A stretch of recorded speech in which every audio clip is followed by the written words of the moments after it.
Pretend for a second with us here that you have a 10-year-old child that you drop off at school every day, Monday through Friday. And let's say you find out that every day after you drop off your child, as they're entering the school grounds, there's 2 bullies at the gate that steal their lunch money every single time. What do? You can't give your child extra lunch money because then the bullies are just going to steal that too. You can't give them no lunch money because then they're going to go hungry. You can't switch and send them with a lunchbox because the bullies are just going to steal the lunchbox instead of the money. You might start to think of is that maybe you choose a different entrance to the school grounds, maybe even choose a totally different school. Now, what does this have to do with the topic of today's podcast? Keep listening to find out. Hi, I'm Amanda, and welcome to Wealth Wisdom Financial Podcast, episode 122, Infinite Banking and Bank on Yourself, Pros and Cons.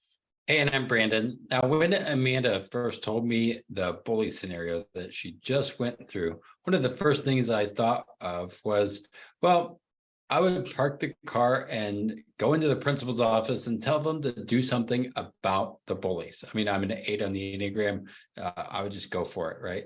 Then she reminded me that if these are wealth bullies and these bullies are part of the financial system, then the principal or the powers that be probably know what's going on and might even be supporting it.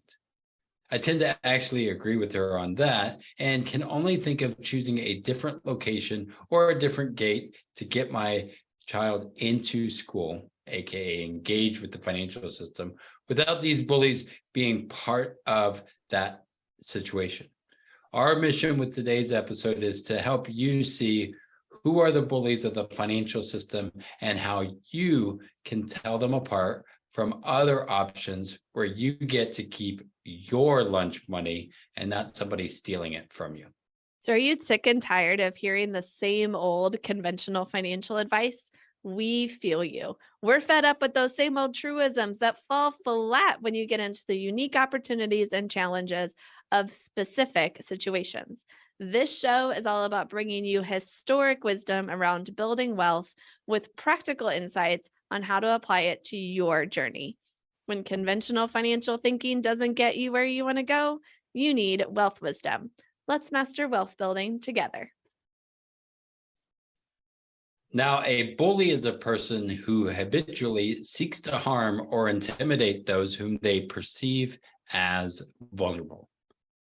To bully is to seek to harm, intimidate, or coerce someone who is perceived as vulnerable, like as bully and bullying. If you've been around the financial industry for very long, you already know it's ripe with bullies and with bullying. Now, some in the industry are even famous for calling other people idiots or stupid. You know who they are. Others have a big red denied when someone brings them a financial problem to solve, right? And so I hear it in those shows. Yeah, you know who these people are. What we want to do today, by way of sharing the pros and cons of infinite banking and bank on yourself, is to compare and contrast them with an alternative philosophy that is promoted by a lot of the financial industry, including those 2 folks that we just talked about. It's called buy term and invest the difference, where instead of buying whole life insurance, you buy term and then you invest the difference in the premiums. You can decide which one seems more like the real bully of the financial industry as we go through today's episode. But before we jump into this comparing and contrasting, we want to give you a very helpful reminder. Even if sometimes you feel vulnerable, you should never, ever accept being harmed, intimidated, coerced, or any other form of bullying when you're seeking financial wisdom, counsel, advice, or allyship. If you ever feel harmed, intimidated, coerced, or any other form of bullying when speaking with a financial professional, know that there are plenty of other fish in the sea. And some of those fish are ready to empower you, to teach you, to bring you to a place of true wealth wisdom. Now, also a quick refresher in case you missed our last episode, which you should totally go back to and listen to. right? It's infinite banking and bank on yourself, some history of it. And it's based on a modernized way to use whole life insurance to reclaim the banking function for everyday Americans. Now, to do bank on yourself, you must use a very particular, specially designed whole life policy with only a select handful of companies that meet the rigorous criteria and standards. And again, go back to the last episode for more on those criteria and the history of these concepts. It'll be linked in the show notes. Okay, now let's get to the comparing and contrasting. There are actually 4 major criticisms of whole life that most of the people that advocate for buy term and invest the rest, they have these 4 main criticisms of whole life. So we're going to use those as a way to compare and contrast the 2 strategies. Brandon, what's the first one? The first one is that cash value grows too slowly. And it's something I've heard most recent from a friend as he was talking to me and saying, yeah, this happens. And I said, I don't think so. Yeah, I hear this at least weekly when we're looking at bank on yourself designed policies with folks, that the cash value just grows way too slowly. And the first thing I love to remind folks about is that it's not about the rate of return. If you're looking at the average rate of return, I think you're looking in the wrong spot, because as we've talked about previously on this podcast, you could have an average 8% rate of return and still lose money. We've got the YouTube video where we prove it. If you don't believe us, linked in the show notes. Be sure to check it out, how to get an 8% average rate of return and still lose money. Yeah. And with that person that mentioned it to me, he said, you don't have any cash value for 4 years. And I was like, you're wrong. It's actually definitely different. And where you're listening is different. Just to clarify what you said, the no cash value for the first few years or several years is true of more traditional whole life insurance, historically speaking. But with a true bank on yourself design policy, you do have cash value typically day one. Yep. So, but let's just pretend for a second that the cash value increase is the equivalent of only 3% per year after 30 years. And over those same 30 years, the stock market gets 7%, a true 7%. Again, we're just pretending, not talking about volatility. We're just saying, hey, let's try and make it equal. Which would you pick? Now, most people, if they thought, okay, if I know for sure I'm going to get 3% over here, and I know for sure I'm going to get 7% over here in this pretend situation, most people are going to choose the 7%, the stock market. But here are a few reminders. You're going to need to make some major purchases over the next 30 years. Are you going to sell the stocks when they are down, when you need the money or want the money for these major purchases? Would you rather have that consistent up every year and not destroy the compounding because you still need to live your life? In other words, how much of your cash do you want accessible? How much of your wealth do you want accessible whenever you need or want it so you can enjoy your life now? And how much are you willing to tie up in a long-term stock market strategy, which is what these talking heads are talking about. They tell you to buy and hold, to hold for the long term, to buy stocks you plan to hold for at least 10 years, if not 30. So remember, that's what we're really comparing here, is what they're advocating versus what Bank on Yourself advocates for.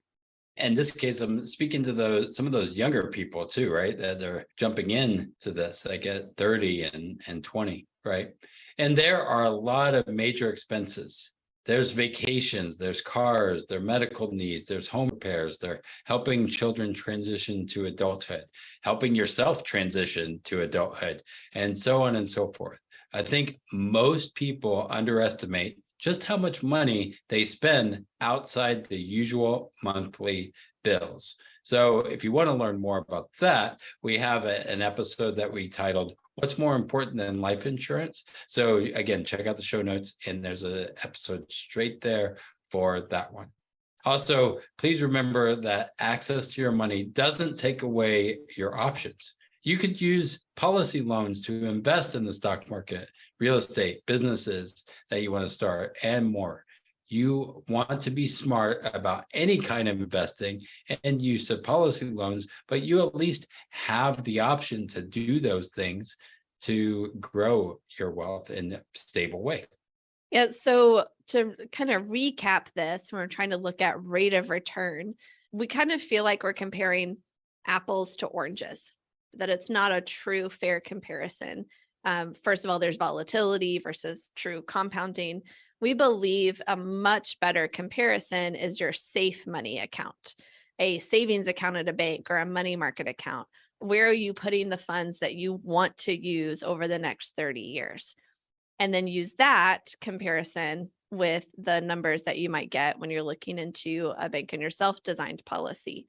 When you start adding up the benefits of the uninterrupted compounding, the death benefit, and more, we haven't found a safe money account that beats true bank and yourself designed whole life. Yep. And if you think you have one, please reach out to us and let us know. We'd love to hear about it. For now, we'll leave you with the thought that as you're building wealth, I think most would agree you don't want 100% of your wealth in risky assets. You need some foundational wealth. You need somewhere that's less risky that you can count on no matter what's happening in the economy at large or what's happening in the stock market. What are you going to do with those funds? And that's really what you want to be thinking about. Now, on to the second criticism of whole life that those bullies love to talk about. That level death benefit that they say it doesn't ever build up or grow, right? Yeah. And we have to remind you, this is very much true of most term insurance. You set your death benefit day one, you pay your premiums for the duration of the term, 10, 20, 30 years, and the death benefit stays the same. Plus, at the end of the term, you lose everything, the premiums that you paid, the death benefit, all of it. It's like renting a house, but you don't even get back a deposit when you move out. Well, again, some traditional whole life has a level of death benefit.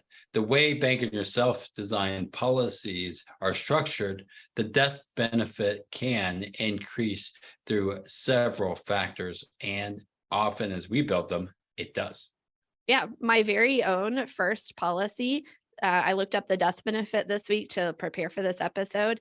It's increased by over $100,000 since I started it in 2013. Now, another thing that these bullies will say is that they only pay the death benefit and you lose the cash value. The life insurance is just out to get you because they do not pay the cash value and they only pay the death benefit. Yeah, they're trying to bullyize the life insurance company with that statement. Yep. Now, remember, I just said we're going to start with my own example here first, and then we'll break it down. I just said my death benefit has grown by over 100,000 since 2013 when I started. If I had not woken up this morning, my family would be receiving more than my initial death benefit plus the cash value I've built by a lot. And I have a very relatively small policy because remember, when I first started, I was living off the tips in a tip jar of the coffee shop that we owned. Yeah, that was a challenging time to start those policies, but it was worth it. Totally worth it. The other thing I think it's important to point out is that most term policies never actually pay the death benefit. According to a Penn State University study, 99% of all term policies never pay out a claim. Sometimes they don't survive the term, but more often it's because they let the policies lapse.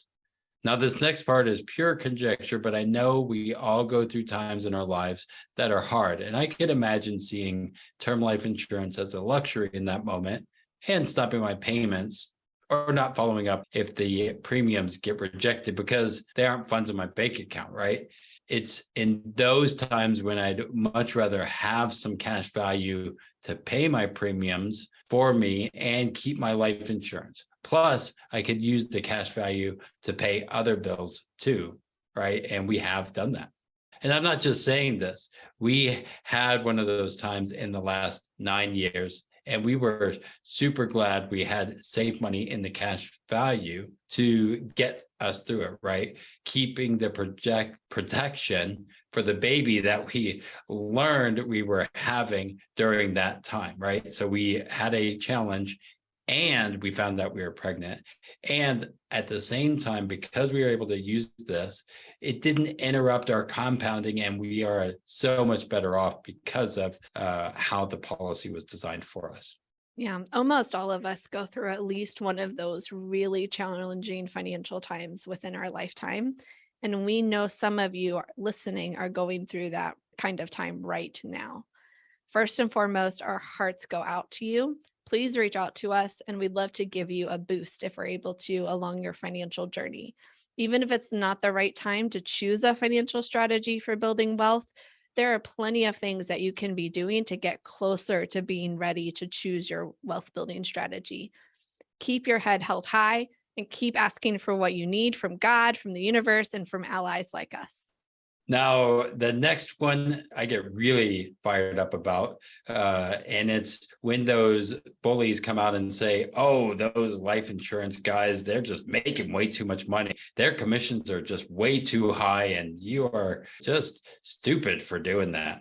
I Yeah. literally watched a video where they said that. And I'm like, Yeah. Where do we even start with this, Brandon? Commissions are just too high. Where do we start?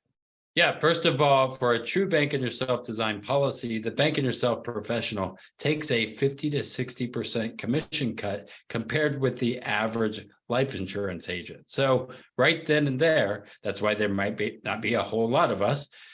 We take a commission cut from day one. Like who on the other side is just saying, hey, I'll take a commission cut. Well, second of all, we believe you do need to look over the long term to really see the impact of commissions compared with term costs and asset under management fees, fund fees, all the different things involved with investing. With whole life insurance, the commissions go down over time, at least all the whole life we've experienced in our careers Yeah. so far and as consumers. With asset under management and other investment fees, they actually go up as you have more money that's going into your account and you're building that paper wealth. And don't forget that choosing a fee-free investment account still has a cost. We discussed that in one of our previous episodes earlier this year, how to stop overspending without budgeting. We'll put the link in the show notes so that you can find the truth behind the no fee investment accounts in that episode. Third, who is paying the commissions or the fees? With life insurance, the commission is paid by the life insurance company and does not come out of your cash value. With investment funds, the fees are paid by you and destroy the compounding effect of your money. So there's, again, compounding is being broken where this system, it is not. Plus, don't forget if your money is tied up in a long term investment strategy of stocks, bonds, mutual funds, EFTs, and even real estate, you're likely to be paying financing costs to get through emergencies and take advantage of opportunities. Again, go back to that episode we did, What's More Important Than Life Insurance, for more about how important it is to keep access to your cash when you need it or want it for an opportunity. So those are the main four critiques of whole life in general and how we would talk about how bank and yourself design policies stack up compared to buy term and invest the difference. What we need to do now is take you back to the 1980s where it all started. Yeah, where kids are still carrying lunch money in their pockets back in the 80s. Now, while Nelson Nash was crisscrossing the country teaching about infinite banking, and as we described in our last episode, which you should totally check it out, what we want to do is tell you about the other really clever marketers and salespeople who are knocking on doors all across America and talking to average Americans. So they knock on the door. Yeah, they would go on the door, knock, and say, do you own life insurance? Whole life insurance. And if the person said yes, they would respond with something like, you're paying way too much for whole life insurance. Can I show you how to save money on your premiums? Then they would proceed to pitch them to buy term and invest the difference. And then who's going to sell them the term insurance and help them invest? The person who knocked on the door and got invited in, of course. These clever salespeople were so successful, they built one of the biggest life insurance sales forces of the 1980s and also grew another company that would, of course, do the investing side. Yeah, I want to follow up with something that Brandon just said there. Slight history side note here. They had two different companies, and here's why. And I'm not a legal scholar. This is my understanding of it. those who study Congress and how laws are made, you can check me on this. But back in 1933, Congress passed what's called the Glass-Steagall Act. Remember the Great Depression? They wanted to protect Americans from some of the behavior that was happening in the 1920s. So there was a bunch of acts that were passed, and one of those was the Glass-Steagall Act. One of the things that this Glass-Steagall Act did was separate banking, investing, and insuring. A bank could not invest their clients' money, and they also could not underwrite insurance. An investment firm could not allow customers to do banking or underwrite insurance, and an insurance company could not allow customers to bank or invest.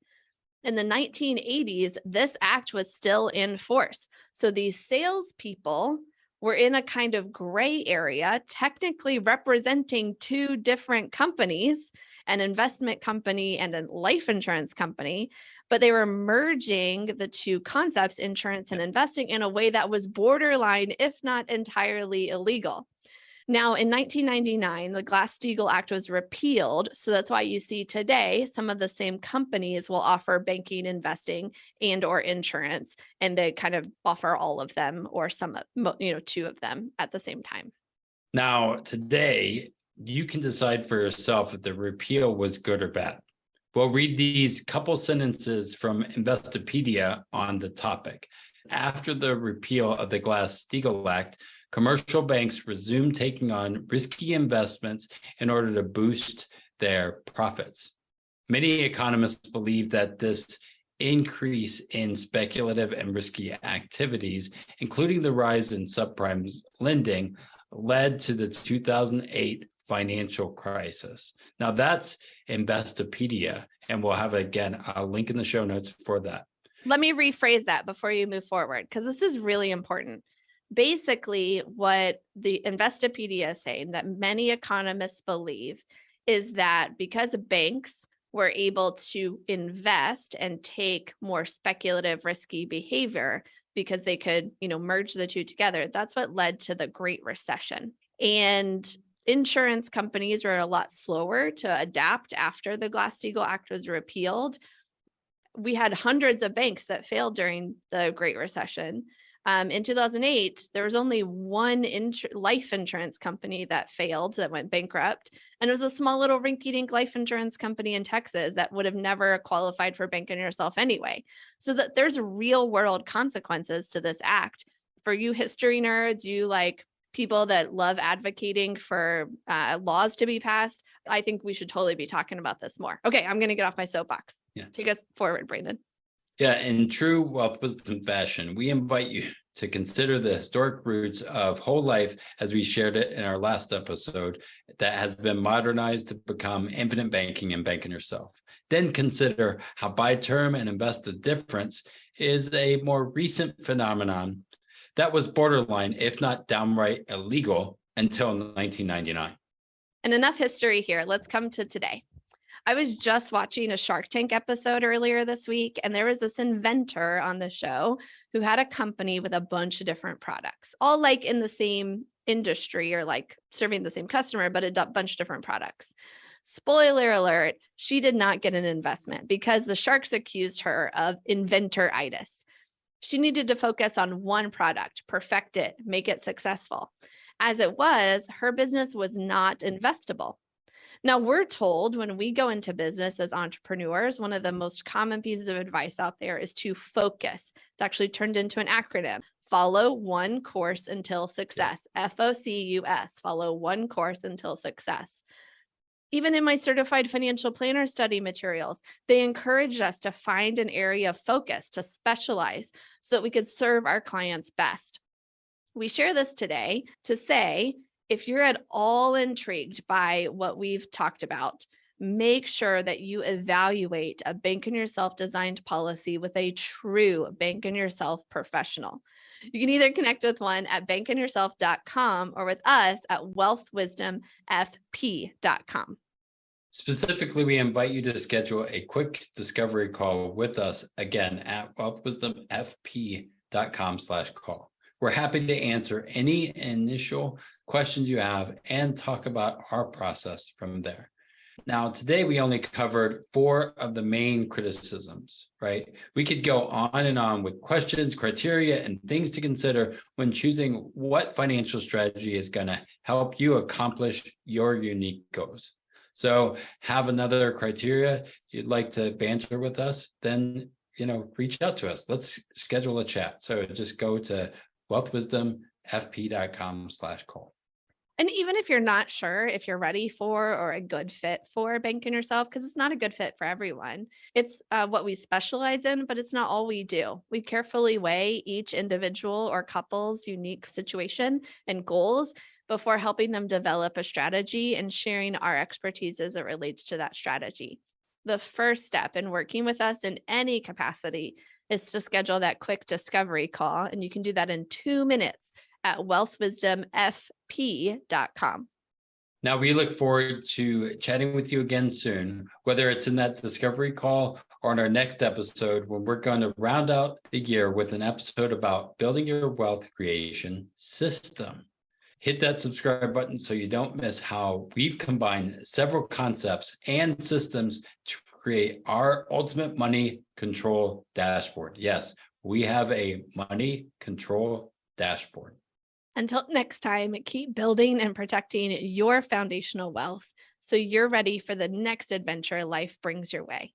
We hope that you live long and profit and never get bullied again. The topics presented in this podcast are for general information only and not for the purposes of providing legal, accounting, or investment advice. On such matters, please consult a professional who knows your specific situation.